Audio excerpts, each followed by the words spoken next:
like glowing. If you're getting them, I'm getting them.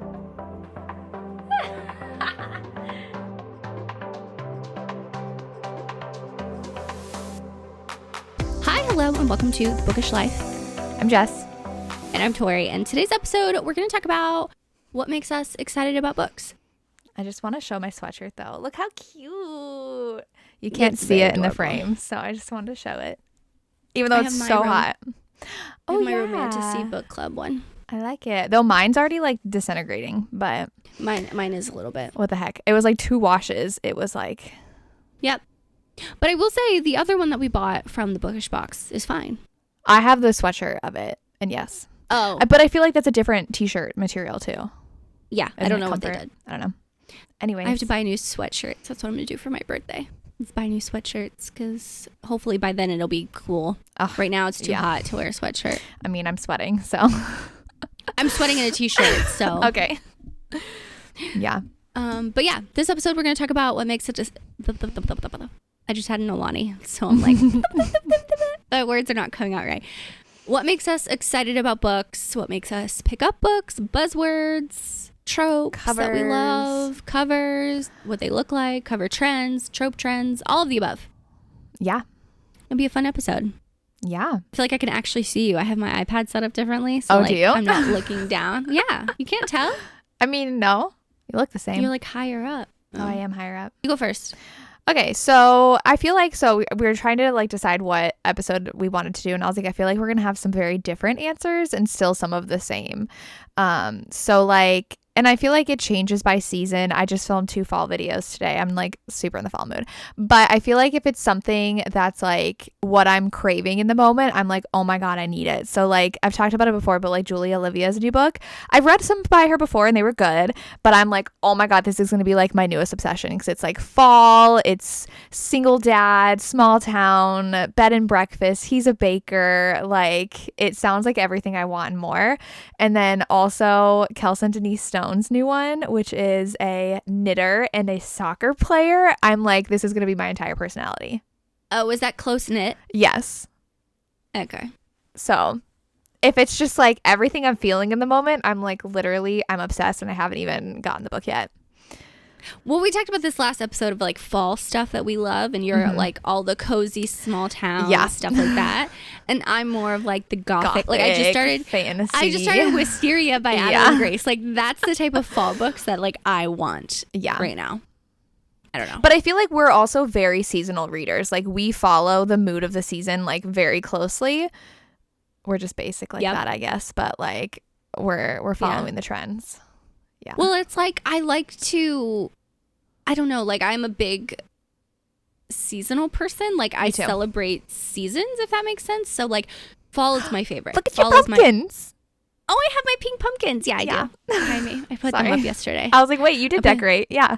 A little bit. I did. Yeah. Okay. I wanted to get like pink fall garlands, but I can't find any.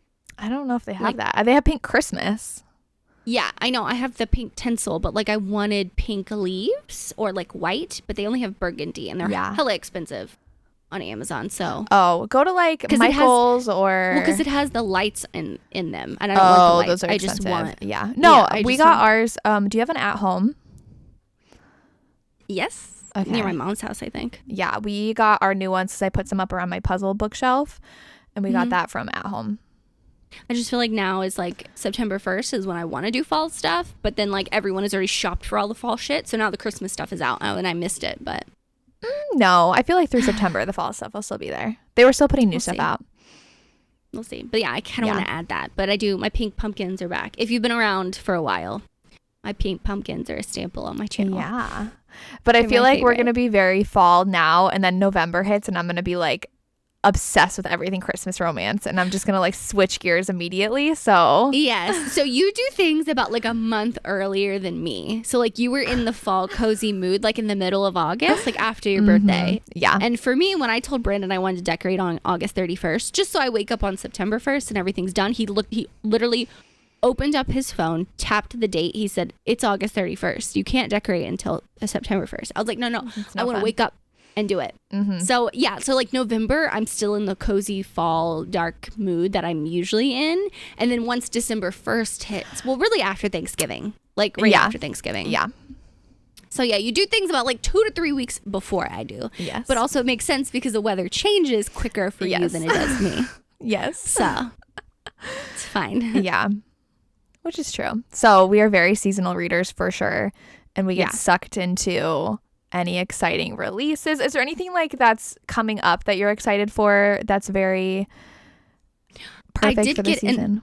I love to read like darker fantasy romances too during the fall and winter. Like that's a genre that will span like 6 months out of the year for me. I mean, I do read fantasy romances throughout the year, but I'm more like into them during fall and winter. I did get an arc of Juliet Cross's The Wraith King. I requested it on NetGalley and they approved me, even though my rating is like 70%. So I mean, 70 is not bad. They want like 80. I know, but usually like I haven't requested anything on NetGalley because I know I'm going to get denied besides audio. But yeah, no, I'm very excited. So that comes out September 24th. Sophie Jordan's book comes out September 24th, which I is forgot about that. Yeah, her dragon one. Libro FM has the ALC for Oh, wait, I haven't looked at their September ones yet. I downloaded not Lorelai Gilmore. What is the girl? The Cinnamon Bun Bookstore? No.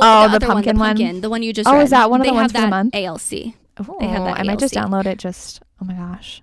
So I was like, ooh, I'll put that in my TBR jar and see if I pull it. Because audio is only 7 hours. Yeah, it's a short book. Oh my God, they do. Who's the narrator? I will say they have Matt Haig's new book, which is not really like a fall type thing. I just love his stuff. After I read The Midnight Library, so this is The Impossible Life. It's like very fictional, like lit fic, but like makes you think. So they have A Pirate's Life for Tea. Yeah, they have that one. I didn't download it because I think you have to read the first one, but they have a lot of good ones. They do. Oh my God, Claire Legrand's new one. What is I Can Fix That? OMG. Do you know what that quote's from? No. The Princess Bride. Oh, okay. It looks so cute to see like if you quote something that like I know and love, I'm immediately intrigued too. I will say for fall, like your buzzword, if someone puts cozy in front of it at all, for sure, you're like done. If someone, for me, if they put gothic, done. I'm like, yes, I'll pick it up. And if it's got like fall stuff on the cover, I'm like, give it to me now. Yeah. Like the Pumpkin Spice Cafe cover is just like. It is adorable. It's not like a cozy mystery, but it's not like a normal contemporary cover. There's a mystery in it. Yeah. That's very not satisfying. So I would say do not go in it wanting to know this mystery. It's just like kind of like a back plot, and like the reveal, I was like, that's dumb. But okay. Yeah. Well, I'll put it in my TBR jar. We'll see if I pull it. But that's only, I downloaded it because I saw it because of you. Yay. Yeah. That's exciting. And like, so also any kind of, I mean, you kind of already said it, like subgenres. So like if I see a book and it's like, oh, and there's romantic suspense, I'm like sold.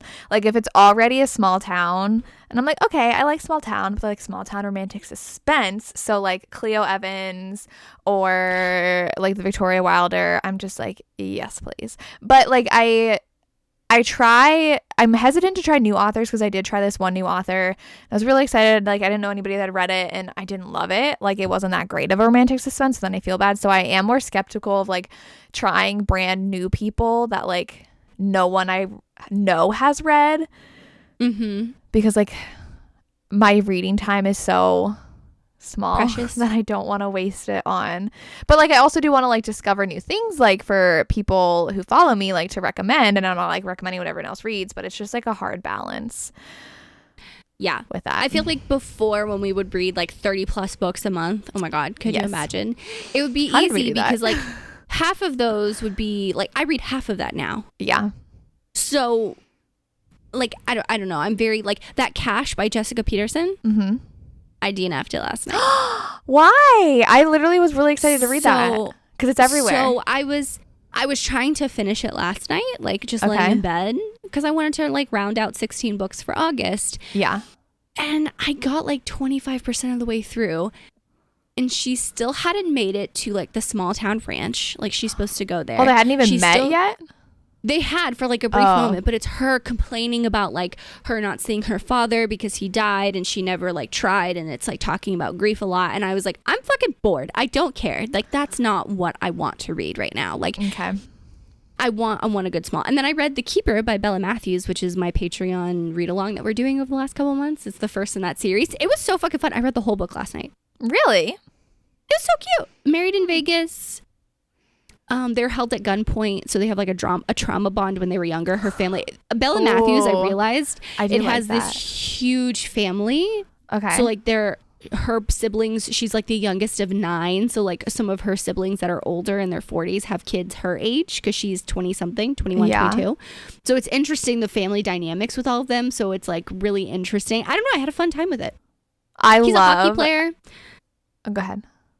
He's just a hockey player. Okay. And so he's living in his city, she living in hers. It's good. Were those covers we liked or no? Was that okay? So it sounds weird, but I love like a childhood trauma bond in a romance because it reminds me of Little Eyes by Helena Hunting, and so yes, it just like it's not as good as that one because I thought of that. Okay, yeah, but it's still like a part of the plot, and they get married in Vegas, and she doesn't remember at all because she gets drunk, and he's like, my wife, my wife, my wife, and I'm like, that's my catnip. I love that shit. How common is it for people to get that drunk that they forget they got married to someone in Vegas?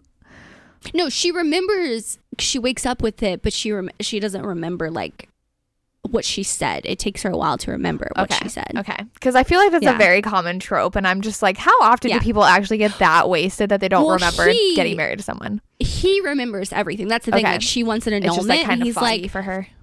Yeah, and he's like, I will give you an annulment if you remember. If you don't remember, I'm not signing off on it. Like, you have to remember before we sign off on that, and then you can decide if you really want one. Because she said a lot of things, and they've been friends for years. Like I'm saying, like they were held at gunpoint together. Her mom's stalker like took them hostage, and they thought like they have this trauma bond. So like he has dreams. He has dreams that like he doesn't save her, but in her dreams he always saves her. So they call each other in the middle of the night, like FaceTime. So they just I love that. Isn't it it's cute? Kind of like also if they like sleep together at night, because there's sometimes that where like they're like young. Yes. And I'm thinking like echoes of you, like they. Yes. Even though like if the trauma didn't happen to both of them, like the other one's there to kind of like be there for them. Yes. So it's a smaller part of it, but like overall it was good. I gave it 4 stars. Audio? It was fun. I think there is on Audible, they have them, but the ebook's only like 275 pages. It's relatively short. Okay. So the reason why you picked that one up though is because we saw them at a Polycon. Yes. Her signing exclusive covers were stunning. So and cute. They, even though they were illustrated, right? They like, I don't even know how to describe it. How would you describe it? I need to look it up because it was like, I remember going back and forth. There were so many books at a Polycon that I was like, should I buy it? Should I not? No, I don't want to buy something I haven't read yet. So I'm going to find it. Okay. Because we were going to buy them, but I was like, do I really buy 4 books that I haven't actually read And we've never yet? read that author either. And I'm just like, I don't know. Now I'm like, ooh. When is she going to be at a signing we're at so you can get that special edition? I know. Oh, she does have them on her website, so. Oh, does she? Okay. I'm not seeing them on her Instagram. But they're $30 for this. Like this one. Oh my God, I love it. But there was one that I liked. Is that the first one? There was one that I like really liked. And I was like, oh, it's so cute. No, that's the reason why I picked up the series, because I was like, okay. Because sometimes like illustrated covers just really are pretty. Even though I'm really hard on them. Yeah, it has to be the right illustration. Like Rebecca Jinchak, I like her illustrated. The playbook one. Yes, those are cute. So good. Okay, she doesn't. Oh, okay. I don't know if it was this one. Was it Tempting? No. Oh, the sweet spot's so hard cute too. Oh my God, I kind of want to buy all of these now. I thought like Spot. Was it the Wildcat? I swear. Oh, I think it was the Wildcat. Maybe it was that. It was like sexy, but like illustrated. Are these the ones that we saw? I feel like. Well, the Sweet Spot was one of them. Yes, the Knockout was one of them. So that whole series, but like I'm not gonna buy all of them and spend $120 on these. No, I know. I mean, you did that for Holly Renee's covers, and you haven't even read those. You bought 6 of them. Those were cute. Oh, I do really like the Keeper cover. That's cute. Yeah. She had like a foiled edition at like. Yes. Yeah. I don't know. It was very cute. So this is foiled. That's one too, where I was like, Yeah, there was just, that was like, we saw it and I was like, it's been in the back of my mind, so Yeah. I want to read them. Well, like, I really want to read the Holly Renee now, when like they were kind of like on my radar, but like seeing those special editions, I was like, oh my God. That's why I picked up the Veiled Kingdom. Like the cover, if there's pink, like that's also why I was drawn to Maren Moore's covers too. They're just like, if they're a really cute color and like a cute kind of design, I'm going to read it. Yep. I mean, that's why I picked up 'Tis the Season for Revenge by Morgan Elizabeth. Yeah. Like I read that like last year? I think it was last year. Only because it was No, pink. not this last year, but the year before. Because she had Big Nick Energy this past year. Oh, has it been 2 years? Really? Oh shit! I didn't even realize it. Yeah, because it was when we did the videos at your house for like our end of the year videos. That was 2022. Yeah. Oh my God. Yeah. But also the amount of books, I just unhauled like a bunch of books, like over 50 books. And most of them are ones that I bought at Nashville. My first book signing ever. I'm thinking, I've never heard of these authors. I'm going to buy all these books. I spent all this money, and they sat on my shelf and I never read them. So I'm trying to be very particular about like what I buy now. And it's really hard because then I feel like I miss out. It's hard. It is very hard. So we didn't buy those Belle Matthews, but now that I know, that's good, instead of just like buying it and then never reading it or not liking it. So yeah, covers definitely, if they're cute, if they're colorful, if they're pink, anything pink, it's hard for me to pass like up pink and cover. black, like the Holly Renee's just pop so nicely. So but also I would say, like, I don't know if you're the same. Well, I don't know how many, like, I guess like you with Formula 1 and MMA, like if there's a specific like sport that we're really into, that we're also kind of into like in real life, because you watch Formula 1 now, right? Do you watch MMA? I used to. I don't watch it as much because they're all like pay-per-view, or you have to pay for it, and I don't have those like channels or whatever, so it's harder to watch, but I still like follow it. Like I keep up with who's the scores and like who's doing what. MMA not so much as anymore, but I still understand it. Like I just don't know the people, if that makes sense. Yeah. But like I'm drawn to like the sports that I like in real life, to the sports in books, and like different kind of content too. So, and like a guy on a bike, like your husband has a bike, you love romances with guys on bikes. So yes, that's why A.L. Jackson's new book that's coming out in October, I'm sold. That's I don't Tori's even give buzzword. a fuck. I don't even give a fuck what the tropes are. Like he owns a bike. It's done. I'm done. Yeah. And if he's an MMA fighter on a bike, forget about it. Those are my best words. Yeah. Just tell me that. I don't even have to read the synopsis. I don't have to see the cover. It could be the ugliest fucking cover in the world. I would still give it a try. Yep. I don't know. What are your knitting? Because you bought the Evie Mitchell one, even though it's not. You knitting. lied to me, but it's fine. You're like, yeah, she's a knitter. But like, I really want to read like Can't Spell Treason Without Tea, because they have like a little tea shop together, and I was like, oh my God, that's so cute. Or like anything cozy, like a bed and breakfast kind of situation. Yeah. Soccer I love, especially like when Cleat Cute came out. I was like, this is literally like written for me, and I didn't love it, and I was so sad, but like there was no question that I was gonna read it, because like it was the U.S. Olympic women's team sapphic romance, and like I love the U.S. women's team. I follow soccer a lot, so yeah, but like I'll settle for men's soccer players, like they're fine, but those romances are good. Like the Close Knit sounds really good, but are there any words you stay away from? Surprise pregnancy. Other than that, like if they call it a rom-com, that's what I'm thinking. Like I am like, like that makes me hesitate. Yeah, but I do not like rom-coms. They use that word so loosely that I feel like sometimes it's not actually a rom-com. But yeah, like, oh my God, what is that? What is that one? Butcher and Blackbird. People say it's a dark rom-com, and I hesitate using that word. It's not a dark rom-com. It has dark humor, which some people just use rom-com if there's any humor in it. But like that humor is not for everyone. It doesn't always translate to everyone really well.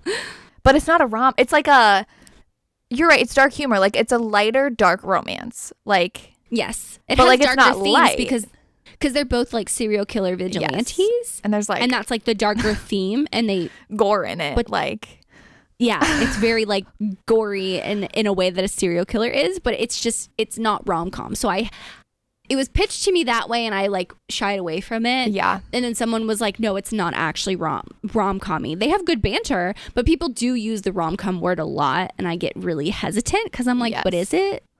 Yes, because like full-blown rom-com I don't like. And like you've seen Schitt's Creek, right? Do you like that show? I don't know what that is. I thought you watched Schitt's Creek. So that's what like the Elena Armas book was compared to, and like Tessa Bailey, and I read both of those and didn't like either of them. So, and I've never seen Schitt's Creek, and then I'm like, okay, so now I have to stay away from books like with that kind of comparison, because I know that's just like not my vibe. Well, there's a difference of having really good banter between the characters and being rom-com, and some people for sure really like, if it's banter, they just automatically say rom-com. But that's like so different, because like there can be really fun banter that like makes you like love they're like quippy with each other and like push at each other, but it's not like over the top rom-com. So a good difference that I can say for that is Megan Quinn. Yeah. She has books that are straight rom-com, and I do not read those. I've tried those. They do not work for me, and it's not her writing. It's just rom-com in general. There's just genre. It's not for us. Yeah, but the Vancouver Agitator series, that has really good banter. They have everyone, the players, the characters, the love interests, like all of them, but it's not rom-com-y. For sure. So I love the Vancouver Agitator series, but I don't like some of her other rom-com stuff. Yeah. And I know the difference because there's a big distinction, but some people think, oh, Megan Quinn is all rom-com, and I'm like, you're wrong. I mean, yes, because we like some of her books and then the other ones just aren't for us. So yes. Yeah. But that's a good, like, that's a buzzword where I get like very nervous. Any other ones that can make you kind of like hesitate to pick up a book? Right now, romantic because suspense. I feel like it's no, I actually don't mind that. Like, did you see Christy? She read the Cleo Evans book. Yeah, she gave 5 stars. Beginnings. Yeah, she really liked it. Okay. Well, and she said that it has like some darker elements to it. So yeah, I'm very excited. I want to read that one because I read the Victoria Wilder, and I'm like, I like it. Yeah. I like it a lot. Something for me that I love to pick up, but I am hesitant now, is if they put chronic illness, disability, or mental health rep. Because I've noticed the only book that comes to mind when I think about this is Cross the Line by Simone Saltani. Mm-hmm. They have chronic illness rep. She has hypermobility, and it is like sprinkled in there. But it says chronic illness rep? Yeah, so like a representation is like a deep dive into how it affects their life, how it affects the romance, like all of those things, like how it plays into her life, not just like a offhandedly, oh, I'm wearing heels and I'm struggling today, or which is it's hard for me because it's like a spectrum, and I'm like, it's probably there people are out there that's like that, and that's totally fine. That's their representation. But for me, I think of the Chloe Leese, the Evie Mitchell, that kind of representation, or even with like mental health with oh my God, what is a good mental health rep book that I talk about? Oh, the Saint Sinner Sierra Simone. Like, yeah, that's mental health rep for sure. So it's hard for me when it's just kind of like sprinkled in there, because I'm like, I can't really say it's bad because it is a representation, but it's like a how deep do you want to dive into this? But is it actually rep if they don't go into it? It's hard. I don't know. So that's why I'm like, I love to pick up books like that, but now I kind of am nervous and I not shy away, but I'm like, is it though? And I think you're even more nervous picking up RA rep books. Now, yes. Because I read one where I was like, I know. Yeah. Or was super excited. Yeah, well, that's just because the entire plot revolved around her being, what is the word? She's privileged in having RA. Wasn't that the one where like she was not using her insurance because she didn't want people to know that she was struggling, and you're like, she was a soccer player? Yeah. And I was like, the privilege that this bitch has in this book. I was like, I don't know. Like, I don't know if the author was from the US or not. Like, if you're in another country, like maybe that makes sense. I don't know. But for me, I'm like, if I had that best insurance, I'm like, no, I really don't care. I was like, I really don't care. So it kind of like, I mean, like her actually dealing with it was like true, but like that part of it just rubbed me the wrong way. Yeah. I was like, no, thank you.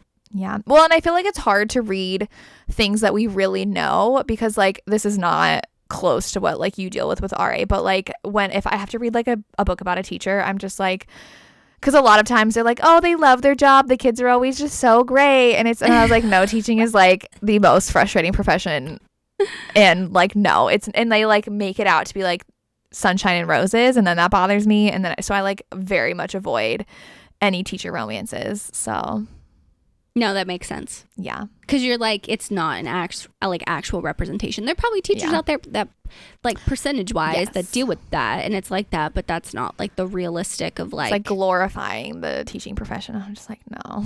That's actually a really good word. Yeah. Well, I mean, but I feel like you don't have to deal with that a lot because people are pretty good about like paralegal lawyer stuff. Like, have you ever read one where you're like, this is horrible representation of what it's like to be a lawyer? No, because it is so broad. True. Like, depending on what type of law you practice, your paralegal could be totally like, it could be totally different. Your law practice, if you own your own practice, it's totally different. If you work in a corporate setting, it can be totally different. Like, it's such a wide range that like I kind of suspend my belief for a lot of things. Mm-hmm. But I've never actually read a paralegal lawyer type thing where it's like exactly what I did. Fair. Yeah.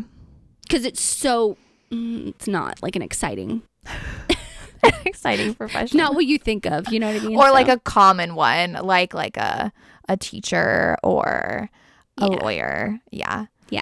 I mean, it just like makes me think of the like doctors watching Grey's Anatomy, and they're like, this is not. And my sister says that anytime people use like the shockers when like people flatline, she's like, you can't do that when they flatline. Like they have to have a pulse for you to be able to use that. Some type of pulse, Or like now I've noticed too, if you read a book about someone being a nurse, there was one book you read and you were like, Alexis, can you do this? This doesn't make sense. Blah, blah, blah, blah, blah. And I thought that was funny. Yeah. Or like, to be fair, what Brandon does with music production, then the Not Another Love Song by Julie Soto, I asked him because it's very orchestral music production, which he knows all of that. And I was like, oh, she's talking about how she has to like, you know, signal to the cellos to slow down or speed up. And he's like, that's wrong. Do they not have a conductor? I was like, no, there's the conductor's part of the story. And he was like, then that's wrong. Oh, really?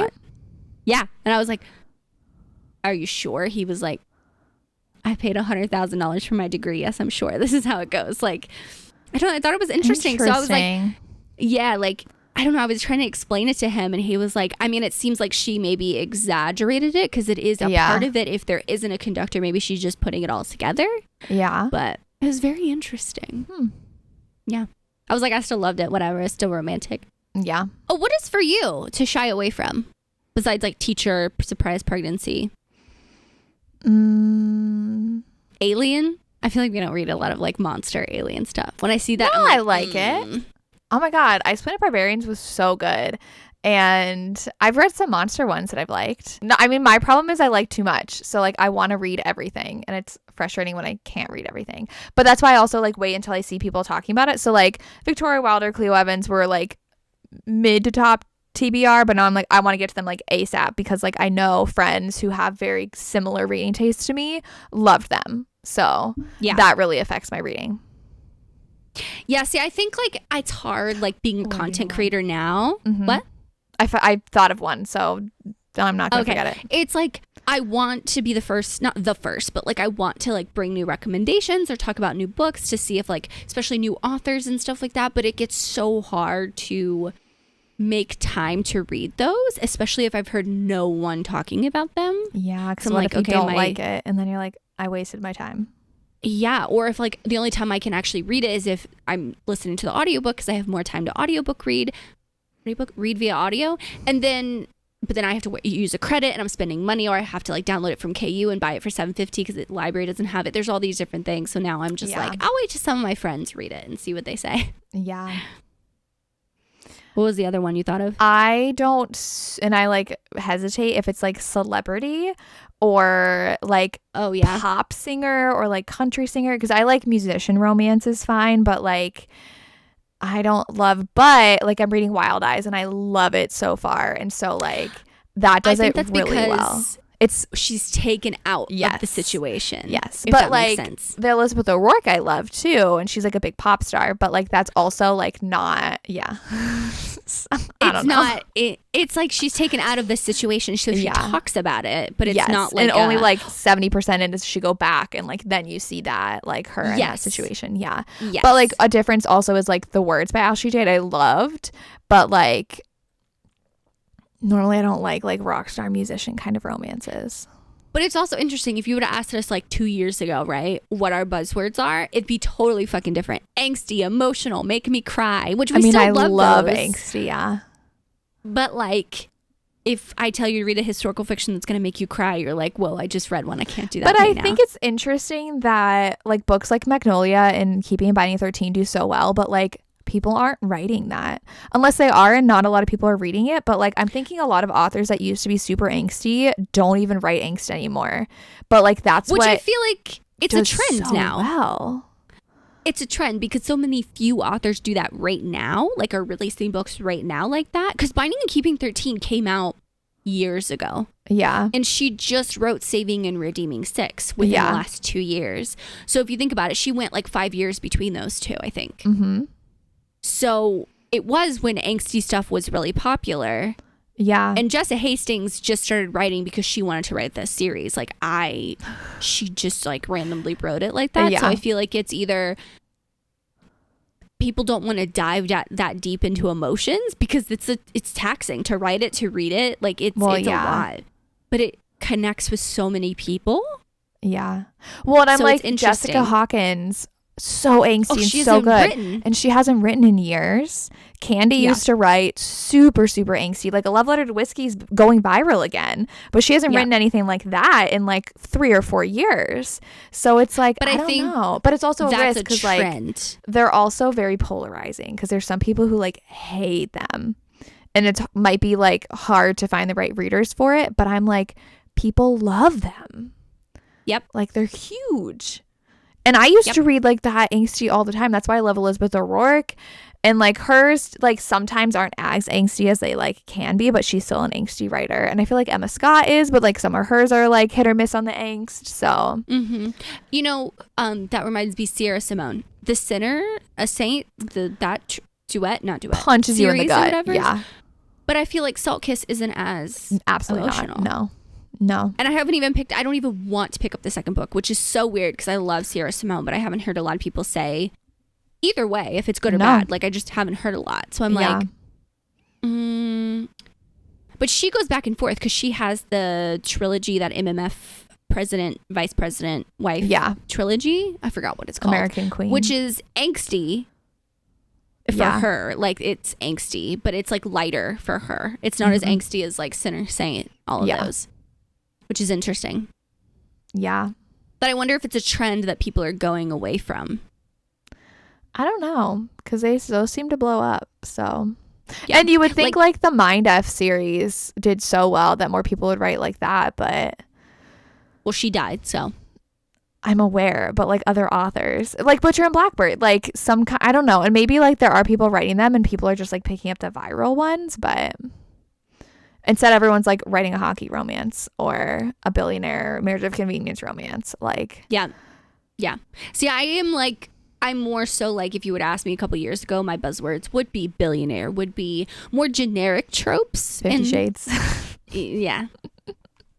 Like more generic tropes, but now it's like more specific. Like you have to give me a billionaire romance with like something more. If it's just a normal billionaire romance, I'm going to be bored as fuck. Like and that's how I feel about Small Town too. Like that's why I didn't love Done and Dusted, because I'm like, oh, it's like cute, but like I want a little more. So that's why like I want romantic suspense. I want some angst in there. So see, for that one, the mental health rep was what got me. I really related to her with like her panic attacks and stuff like that. So like that's why I loved it more. But I feel like it depends on how many I'm reading. Like I just read Swift and Saddled.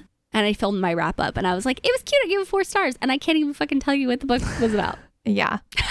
Because I read it at the beginning of the month and it was cute and it was adorable, but there was nothing else to it. Yeah. You know what I mean? Yeah. Which sounds bad, but it's like, I need something more with the generic tropes. Yeah. Which I think is why like gothic for me is like a thing, because I've read so many fantasy romances. But if you give me that little bit of darker stuff, love it. It's great. Yeah. Something different than what you've been reading. Exactly. Like, I don't like the training montage of the female character in every fantasy romance. Which and is just, why like, you didn't like Powerless too. I God, I was so loved fucking that bored. book, and you didn't like it. Well, because that wasn't the training, but that was like the, what would you call it? The like challenges, kind of like the, and you were over that. And I know that's like something that's been done because like that was like with Hunger Games, and like so many people did that after. And like people are kind of over that kind of fantasy, but yeah, like if you have a training montage in a book, in a fantasy romance, it has to be like purpose. Like, give me Air of Fire where he punches her in the fucking face to get her to like listen to him, and like I need you're that. Gonna spoil like Game of push the Throne of Glass for me. I didn't say who. Obviously, I know who it is. Well, you do, but like I've said that multiple times. Like, he punches her in the face, and it's funny. You've never told me that. Oh, sorry. I say it in videos. But yeah, like if you have a training montage, it can't just be, I'm learning and I'm getting better. Or like Vampire Academy training where it's, have you read Vampire Academy? No, maybe years ago. I don't know. It's been, Dimitri trains her, and like she ends up well, having I a do know romance with that. him. Yes. Okay. Yes. But like, I get it. But that was, when did that come out? Okay, I was like a freshman in college when I was like, reading that one. So long ago. But now if you do it, it has to be like elevated because it's been done before. You have to like evolve. I think that's fair though about any fantasy. Yeah, no, but romance. I think it's like hard for authors to do that because you want to write stuff that's engaging and fun and like true to what you want your story to be, but you also have to make it engaging for the reader because it's been done before. You have to be innovative and different and blah, blah, blah. And that can be hard. Like, to try and do something that no one else has done before. Yeah. That's like Magnolia. Or like set yourself apart from what's been done. Yeah. Exactly. Like a lot of people, that's why but I it's get so risky. nervous when people are like, oh, people who are fans of Throne of Glass or ACOTAR or from Blood and Ash series will love this. And I was like, do not tell me that because those are the hypest fantasy romance. Like those are the huge fantasy romances. And I'm going to go in with a certain type of expectation, and if it like literally doesn't hit, I'm gonna be really disappointed as a reader. Everything being compared to Fourth Wing, like that too. Yeah, that was, and I wouldn't say Fourth Wing was groundbreaking, but I feel like it just had the perfect formula, and like that's what made it so popular. And then like every other fantasy coming out, they're like Fourth Wing, but it doesn't hit the same. So you're like, no, it's not like Fourth Wing. Like if it has dragons, that doesn't automatically mean it's exactly like Fourth Wing. Correct. Because Fear the Flames have dragons, and it's towards the end of the book. Like it's part of it. Like it's talked about. That is nothing like Fourth Wing, and I loved it. It was so good. Like I love the way that she wrote that story, which I'm nervous to see if they changed any of that. I know. I'm really interested. Published it. Yeah, I don't know how much they changed, but I don't know. Like I loved that book when I read it, and they do have other books that have dragons in it, but do it differently, I guess. I don't know because then I feel like they tried to push like the new K.A. Lindy. It's like this is going to be like the best fantasy ever, and like that kind, I don't want to say flopped, but like that didn't do as well as I think they expected. I don't know anyone talk. That book was on the half-priced hardbacks of Barnes & Noble, which I was actually very surprised because it's a new release this year. Yeah. I'm like, are people not buying it? Like, I don't know. But like if it was that easy to write something like Fourth Wing, like everybody would be writing it. So it just like, it was the perfect mix of everything together that Rebecca Yarros did. So yes. Which is what I think like Sarah J. Maas can do with ACOTAR and Throne. Like Sarah J. Maas just like knows what she's doing when it comes to that. I think it's just so bingeable and like addicting, and that's what Fourth Wing did. But it's not easy to figure out how to do that. Yeah, like you have to bring something like very, very different. And I not that like I'm over enemies to lovers in a fantasy. I do still love that, but you have to do it very different. Like you have to step it up. Yeah, but even like the first Throne of Glass isn't good, and like ACOTAR is just fine. But like once you get to ACOMAF, you're like, oh my god. And once you get to book 3 for Throne of Glass, you're like, yes, oh my god. So like it does take time too for those. 100%. And there's a lot of fantasy romances that I've read where it's like the first book in a series where I'm like, I see the potential. I can see where it could go. Yeah. Or it's the opposite. I'm interested. Where like From Blood and Ash like was the best in my opinion. And then Fourth Wing is better than book 2. So it's like, I mean, From Blood and Ash, we'll agree to disagree because the third book's my favorite. But I haven't read the third book. I only read the first two. So the second one was fine. Wait, is the third one? Which one has like the Crown of Gilded Bones? I know, but which one does the joining have in the end? That's book 2. No, it's a Crown of Gilded Bones. Oh, okay, then I read it. That one's my favorite. I think it's that one. I get them all mixed up. They all blend together. Yeah, I haven't done a reread. Maybe I read 3 of them. I don't remember.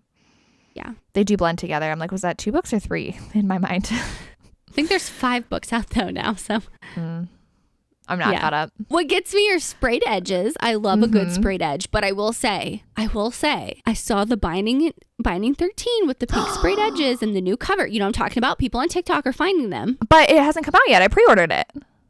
Oh, I don't know when people are finding them in Barnes & Noble. But I'm like, how many freaking copies of this book I've only read that first book and I have like 4 copies now. They have the original spines where it's the ombre, and I bought all of them first editions because I wanted the ombre. But now they have the special edition that's like pretty and pastel.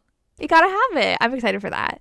But like also I feel like they're putting it on some fantasy books that like have the worst reviews, so I am tempted. There was one that I kept on seeing over and over again and I was like, ooh, sprayed edges, and then I keep on looking at the reviews. It's like 3.5 average and I'm like, don't buy it. Like, don't be tempted. Yes. But yeah, when I walked into Barnes & Noble, when I went like book shopping, I had my phone open because I was looking up certain ones. Yeah, because I was like, do I get it, do I not? The only one I'm nervous, I bought 2 that I'm like nervous. The Spell Shop, which I'm reading this month, which I've heard actually really good things. It was like, I've heard good things, and it's just purple sprayed edges. I bought To Kill a Shadow. We both bought it last year with the dark purple edges by Catherine Quinn. It's a YA book. It's right here. Did I buy that? I bought it with you. Reach it. Are you sure? I don't know. It just had purple. It was when it was sprayed edges last year. We're starting to be like, oh wait, we bought a lot of fantasy together. Is that from Barnes & Noble? Yes. I'm pretty sure you have it. Maybe. Somewhere. Oh, I do. Yeah, we bought it together. We told you. Now, have you read it? Have you read it? Nope. But I think that had good reviews. Yeah, I don't remember. I think we bought it before I didn't look. Maybe you looked, but I didn't look last year. But now I'm like very particular about sprayed edges and like, okay, just because it has sprayed edges doesn't mean it's like a fantastic book. Like I need to make sure like I'm going to like it, you know? Yeah, check those reviews before I buy it. Yeah. Like I went to buy Wisteria by Adeline Grace and they had the paperback of Foxglove and it had like the perfect pink, like hot pink sprayed edges. And I was like, oh no. And but it was you have half off. But and you I was have like, the hardbacks. I do. I have the exclusive editions and I love them. So no. Did you get Wisteria? Yeah. Did you get the white cover or the purple cover? You know, didn't you buy Belladonna in the purple or in the white cover? I have Belladonna in the dark, Foxglove in the white, and then I have this one in this. So okay, yeah. One of them's wrong. Yeah, Foxglove. Foxglove is not the normal like Target one is white. Yeah, but these are like well worth it because it has like the end pages. Like this is also I'll pay money for. Look how pretty. Is that just for special edition then? This is the Barnes & Noble exclusive, I think. I know, but does the other one have special sprayed like end pages? I don't know. Look at your Foxglove. It's all Do you have it there? Yeah. Oh, okay. Because the Foxglove does. It's the same as all of them. So yeah. But yeah, no, that'll get me. That if I walk into a bookstore, I'm like, I have money to blow. If it has sprayed edges, I'm automatically gonna be like, ooh, pretty. You know what shies away from me now when I go into Barnes & Noble and it's like, what's trending on Book Talk? I'll steer clear. Oh, really? Because I want to see, but like I won't buy it. I'm like, because I'm like, I don't have any thoughts either way on that. Sometimes they get me and sometimes it's good, but most of the time it's bad and then I get pissed. Okay. So, well, and they also don't know what's a romance. So sometimes they'll put stuff like that. The Broken Blade. There was a Blade book that was supposed to be romantic-y. Yes. Because I almost bought it. So bored. I got halfway through and I was like, there's no romance. Oh, what is this? Yeah, I bought it because you talked about it and you wanted to read it and you were very excited and then you read it and I unhauled it before I even read it. This is not the best romantasy of the year. There's no romance. Yeah. Sometimes I'm like, that's why you got to do your research. It's labeled romantasy. Yeah. You know what gets... Sprayed edges. I'm looking at behind you. You have your L. Kennedy sprayed edges of The Deal, The Mistake. Yep. I mean, you read those. To be fair, you read those. But like, how many copies do you have of those? Too many, but I did not buy the special editions from the Bookish box who did them. So you should be proud of me. This is a fun episode. We always go in and we're like, we can do a shorter episode. We probably don't even know what we're talking about because we never prep for them. What's the emoji? Ooh. What all did we talk about? What is the one that you just read and loved? A hockey emoji? The keeper? Sure. Hockey? I was gonna do a cowboy Hockey hat, puck? but you didn't like that one, so. I think I'm just bored. I read a lot of Small Town in August, so that was like the last one. I was like, I'm just bored. I'm tired of it. I know it's hot. I know it's dusty. I know there's there's horses everywhere. Like, I get it. I don't want to read about them. Okay, well, leave a hockey emoji of whatever. Hockey. Yeah. Yeah. If you're listening on Spotify or Apple Podcasts, leave us a rating. Tell us what you thought of the podcast. Don't forget to subscribe to our newsletter. That's it. Is that it? Is that all I said? Yeah. Yeah. Thank you so much for listening. We hope you enjoyed our Bookish Life, and we'll see you next time. Bye. Bye.